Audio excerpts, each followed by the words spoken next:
संग्राम शिक्षण प्रसारक मंडळ संचलित यशवंतनगर हायस्कूल यशवंतनगर सांगली येथे प्रजासत्ताक दिनानिमित्त कार्यक्रमाला लाभलेल्या प्रमुख पाहुण्या युवा समाजसेविका जयश्रीताई पाटील उपस्थित होत्या।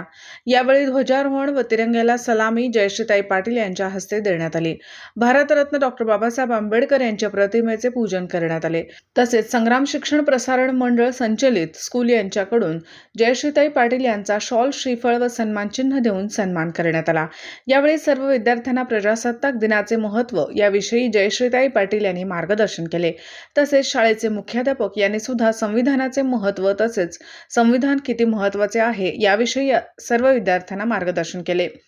त्यानंतर स्पर्धेमध्ये विजयी झालेल्या स्पर्धकांना प्रमाणपत्र व बक्षीस वितरण करण्यात आले। प्रजासत्ताक दिनाचे औचित्य साधून शाळेने प्रमुख पाहुण्यांसाठी स्वागत व परेड रॅली काढली होती। रांगोळी व फुलांनी सर्व परिसर सजवण्यात आला होता। देशभक्तीपर गीतांनी एक नवचैतन्य निर्माण झाले।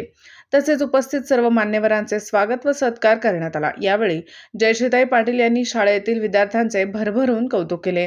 पुढील लागणाऱ्या सर्व मदतीस जयश्रीताई पाटील बहुउद्देशीय सेवाभावी संस्था आपल्या सोबत असेल अशा पद्धतीचे मनोगत यावेळी जयश्रीताई पाटील यांनी केले। तसेच यावेळी उपस्थित सर्व शिक्षक, विद्यार्थी, कर्मचारी व मोठ्या संख्येने पालक उपस्थित होते।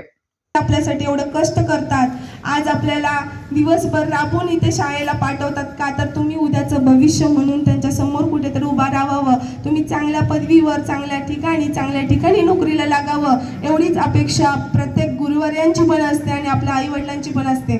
तर ती आपण पूर्ण करणं खूप गरजेचं आहे, कारण चुकीचं आणि चांगलं यात समजण्याची जी काही दोर आहे ती म्हणजे शाळा।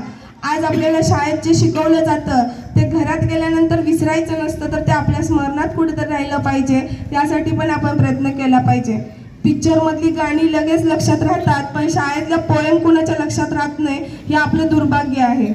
या गोष्टीकडे तुम्ही गांभीर्याने लक्ष देणं गरजेचं आहे, कारण उद्याचं भविष्य तुम्ही आहात आणि आपल्या देशाला तुमची खूप गरज आहे। कारण आता हे भरकटलेलं जे काही वातावरण आहे